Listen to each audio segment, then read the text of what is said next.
SK하이닉스가 한미반도체 HBM TC 본더 장비를 다시 구매하며 양사 갈등이 일단 봉합되는 분위기입니다. SK하이닉스가 한미와 한화, 복수 협력사 체제를 구축하면서 한미반도체는 미국 마이크론 등 고객사를 다변화하는 데 더 속도를 낼 것으로 보입니다. 한미반도체가 한화세미텍의 추격을 따돌리고 독점적 지위를 지켜낼 수 있을지 시장의 관심이 증폭되고 있습니다. 여러분 안녕하십니까? 5월 19일 마켓워치 첫 소식은 산업부 김대현 기자와 알아봅니다. 김 기자, SK하이닉스는 일단 이 한미와 한화 양쪽 모두에 손을 잡겠다는 거죠? 네, 그렇습니다. 한미반도체와 한화세미텍이 공시한 수주 금액이 각각 428억 원, 385억 원인데요. 네. 한미반도체는 세전, 그리고 한화세미텍은 세후 기준이라서 결국에 금액은 같습니다. SK하이닉스가 TC본더를 두 회사에 나란히 똑같은 규모로 주문한 건데요. 한미반도체가 지난해까지 무려 8년간 SK하이닉스에 TC본더를 독점 공급해왔죠. 올해부터는 그 양상이 좀 달라졌습니다. SK하이닉스가 지난 3월 한화세미텍에 두 차례에 걸쳐 420억 원 규모의 TC본더를 요청했고요. 이 왜 갑자기 노선을 틀었는지 이유가 좀 궁금하실 텐데요. 네. 한 곳에만 의존하면 추후에 가격 인상이나 공급 지연 등 각종 리스크가 발생할 수 있기 때문입니다. 하지만 한미반도체도 불만이 생길 수밖에 없겠죠. 고객사를 뺏긴 거기 때문입니다. SK하이닉스에는 TC본더 가격을 28% 인상하겠다고 통보했고요. 한화와는 손절을 했습니다. 최근 아워홈이 한화호텔 앤 리조트에 인수되자 위약금을 감소하고 급식 계약을 파기했습니다. 한화세미텍과 한화호텔 이 두 회사는 김승현 회장의 삼남인 김동선 부사장이 이끌고 있습니다. 사실 이번 수주도 언뜻 보면 갈등이 봉합된 것으로 보이지만요. SK하이닉스가 두 회사에 모두 발을 걸쳐놓은 것뿐이라는 지적이 나오고 있습니다. 한미반도체 입장에서도 856억 원 규모의 물량을 새로운 경쟁사에 반이나 내어준 셈이기 때문입니다. 네, 이번 한미반도체 실적에서 해외 매출 비중이 거의 절대적이라고 그러던데 원래는 하이닉스가 주 고객사 아니었습니까? 이거 어떻게 된 거예요? 네, 그렇습니다. 한미반도체의 올해 1분기 매출 중에서 해외 고객사 비중이 90%였습니다. 예. 그렇다면 국내 고객사인 SK하이닉스는 10% 이하가 되겠죠. 증권가에서는 지난해 전체 매출 중에 SK하이닉스 거래 비중을 53.6%로 예측하는데요. 정확한 수치는 공개되진 않았는데 SK하이닉스의 비중이 크게 감소한 것으로 추정됩니다. 대신 같은 기간에 해외 매출 비중이 대폭 늘어났습니다. 지난해 한미반도체 매출 중에 해외와 국내 비중이 각각 41.3%, 58.7%였는데요. 한미반도체는 지난해부터 HBM을 생산하는 북미 메모리 기업 수주가 대폭 증가했다고 밝혔습니다.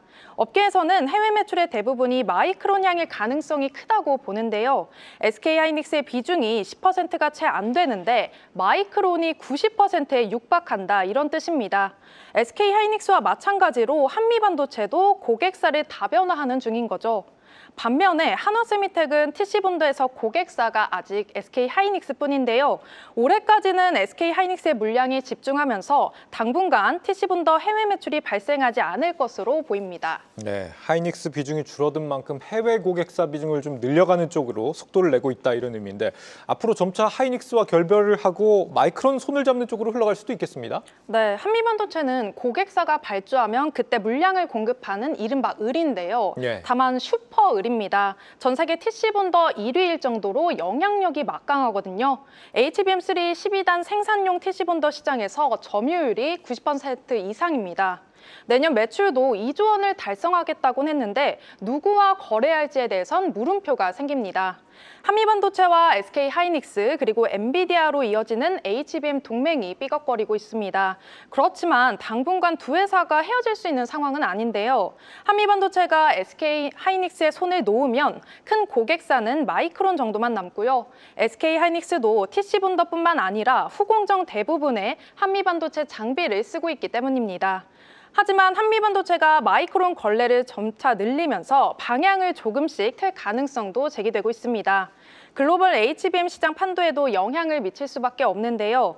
지난해 HBM 시장 점유율은 SK하이닉스가 52.5%로 가장 높습니다. 마이크론이 5.1%이고요. 지금은 격차가 크지만 마이크론이 HBM 시장에서 SK하이닉스의 패권을 노리고 있는 상황입니다. 마이크론은 연내 HBM 시장 점유율을 20% 이상으로 끌어올리겠다고 했는데요. 오히려 SK하이닉스는 지난해 계획했던 것보다 장비를 덜 사겠다고 고객사들에 통보한 상황입니다. 그렇군요. 그간 한화세미텍이 이 사업에 뛰어든다고는 했지만 이렇게 빨리 한미반도체 위협이 될 거라고는 아마 누구도 예상을 못했을 것 같은데 올해는 이제 한화가 국내에 좀 집중한다라고 했지만 글쎄 하이닉스를 뚫었다는 건 다른 쪽도 앞으로 쉽게 뚫을 수 있지 않을까 이런 예상을 해보게 되고요. 앞으로 한미반도체가 촉격차를 지켜낼 수 있을 것이냐. 이 본딩 시장의 기술 경쟁이 좀 본격화되는 거 아닌가요? 네, 맞습니다. 두 회사 모두 TC본드의 생산성과 정밀도를 높이는 데 집중하고 있는데요. HBM4를 생산하는 데 사용할 수 있을 정도로 기술력을 끌어올렸다, 이런 설명입니다. TC본드가 HBM 핵심 제조 장비죠. 디램을 여러 개 쌓아 올릴 때 열과 압력이 필요한데요. 그 공정에서 TC본드가 쓰입니다. 나노미터 단위의 극초미세 공정인 만큼 메모리 수율에도 큰 영향을 미치고요. TC본드 시장의 성장성도 큽니다. JP모건은 지난해 6,450억 원 규모에서 내후년 2조 990억 원으로 3배 이상 커질 것으로 관측하고 있습니다. HBM 사양이 높아지면서 시장의 관심은 이미 다음 단계에 쏠려 있는데요. 플럭스리스나 하이브리드 본딩 등 차세대 기술이 주목받고 있습니다.